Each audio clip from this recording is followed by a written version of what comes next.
Hey guys, hello and welcome to Social Kandura. And today we're checking out a very interesting product that we have for review today from Samsung. This is the Samsung's S24 Ultra. There's a lot of talk that's gone about this device with the amount of artificial intelligence that Samsung has brought into us, the big amount of changes that we're seeing on these devices, screen size, battery time, and the look and feel of the device. This video is going to be a long one, so make sure you stay tuned till the end. Let's start off with the unboxing. Now, right as you're back, you get the phone in this very nice shaped design box. There's nothing much going on to it. And obviously the design factors have changed quite a lot over the couple of years, but I like how these boxes are now simplified. And obviously you have the security tapes to make sure that you have an actual one. So now we've removed the tapes, and here is what you get when you purchase the all new S24 Ultra. Wow, that's a big phone. Wow. So very awe-inspiring, and right when you take it off, you can feel where Samsung has headed home with the premium quality and the materials that's used. It shows right as you take the phone out of the box. This one that we're looking at is the titanium black. So it's a very black phone, and it's got a brilliant look and feel to this. Samsung has really outdone themselves with this. This one's really interesting. To the phone in just a second. This is what you get on the box. Now, when you take these off, you get some of your paperwork. What you do not get is a wall charger or a charging cable, for that matter. Only thing that you get, you do get a charging cable. So only thing that is hidden behind here, yes. So you do get a charging cable, which is hidden behind on the back, and you get obviously your SIM charger, but you still do need to go ahead and purchase one of the wall connectors, because you only get the Type-C to the Type-C cable. You do need to connect the wall collectors as well. Pretty straightforward. Nothing else that comes onto the box when you unbox it. It's just your phone and your cable as well. That's about it on the box. Let's go ahead, power up the device, and look at first impressions on what this device actually looks and feels like. Now, the device, right as you hold it, it does feel a little heavier. My daily use is of Samsung Fold 4, and this feels a little heavier than that. So that looks nice, but I love the build quality of this phone, and there's a host of new technological features that really make this device very, very different. The first thing that you would notice right as you blink off is how flat the entire glass has become now. And Samsung has paid a lot of attention, because if you look at the previous models, the S22, the S23, they all had a curve form in it.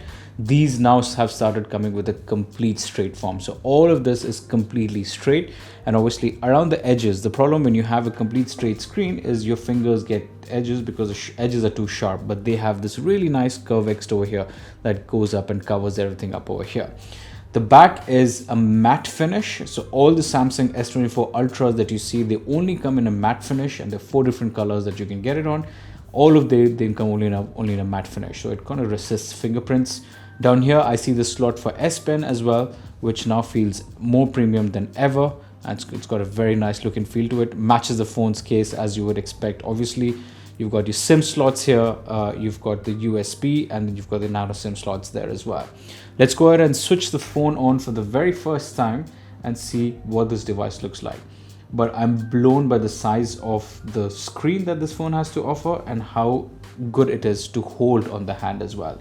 And if you see on the back, the camera positioning stays the same. However, the cameras have been refreshed, and there's a lot of AI that has been going on to it. So this is a real-time update on turning on the device, and obviously we'll talk about the specifications and what the spec is that is powering this phone. Right as you start, you can see the screen is immediately making a difference. Also, to keep in mind that the Gorilla Glass that now comes in this is also a very new and an advanced one. And what that does is it increases the visibility during direct sunlight, and it adjusts the light much better than it would in the previous generation. As per Samsung, about 75% better than the previous generation. So that is there. And right, the phone is starting off, and the screen just looks so crisp and so clear.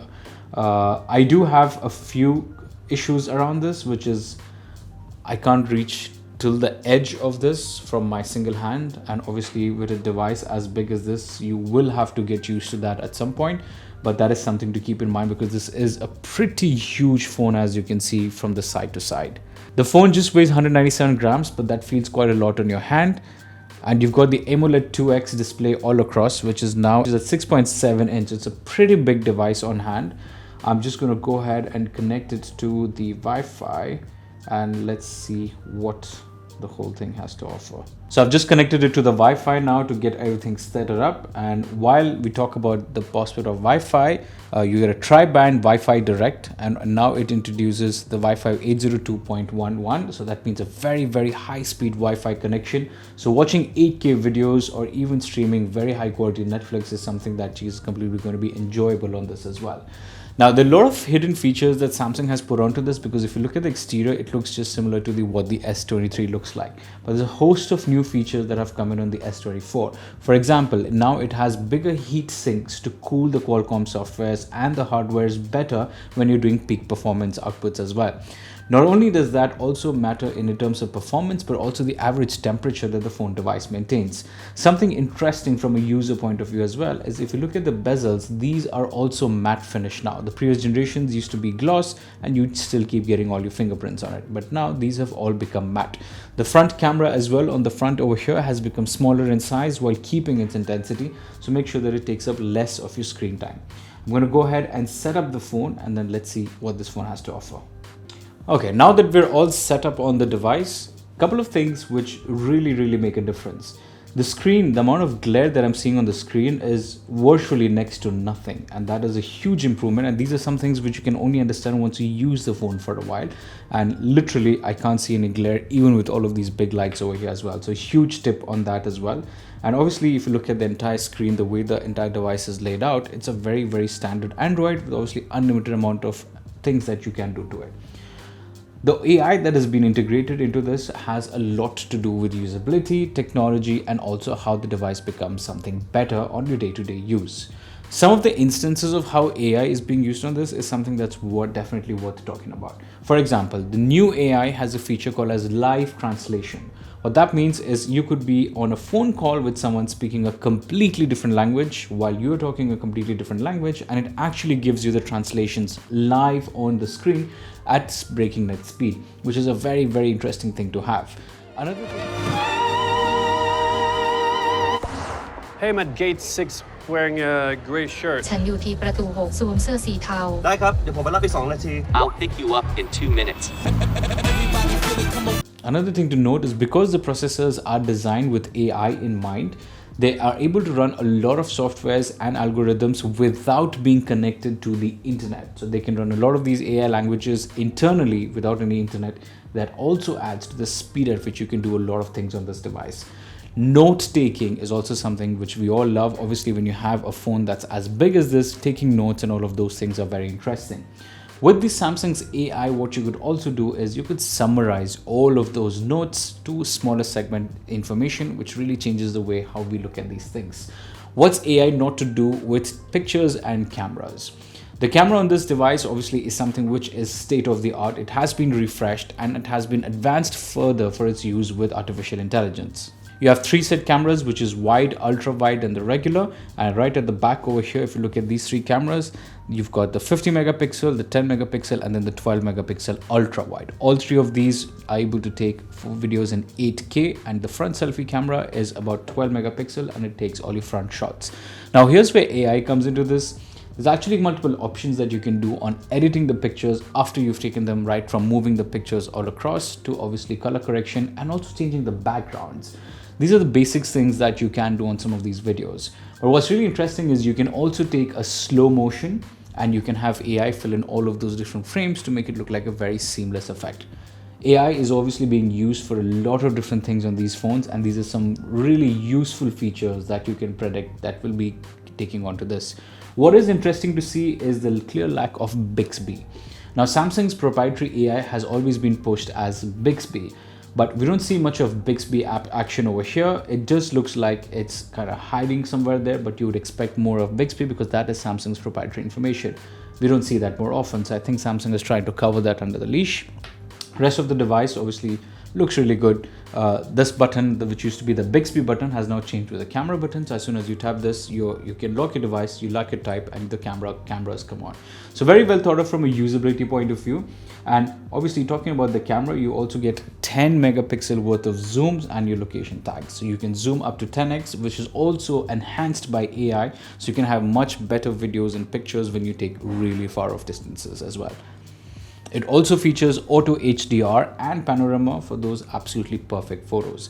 The way that this phone takes pictures is redefining the way we look at content creation, and obviously the way Samsung is going to be predicted in the future. Powering up these things is the Qualcomm 8th Gen chip, which is specially designed with AI things in mind. So that reflects a lot in the day-to-day usability of this device. The other big factor to keep in mind when you have such a powerful device, such a big device with that huge display, is about the battery life. And that is where Samsung has really put in a lot of effort into giving this device a big battery, which is also supported by bigger heat sinks. So it reduces the temperature of the device when it's doing its peak performances. The battery on this device now comes with a 4600 mAh, which Samsung claims is enough for you to drive the whole day. And based on the usage, that kind of seems the case as well. And not to forget, because of the new coils that have been integrated over here, the device also has a much lower temperature than normal, which helps prolong the battery life as well. Of course, you've got the standard AI stuff, which you've seen all across on all of the ads that we're running when you get the Samsung. You can take quick notes using your S Pen, and if you want to search something, you can just circle it and it automatically goes into Google Lens for you to search that as well. Once you take the S Pen out, you get notifications all across, and what I really like is how amazing this S Pen is when it comes to creating notes and how paper-like it feels when you're writing on this. What I really like is how nice it feels. It even has an audio now when you write on it, so if you can hear that. And if you change, it even changes the audio for the erasers as well. So now note taking is something which is definitely good on the marks, and you can see how responsive it is. That is also has to do with the high processor and the screen that has been put into this device as well.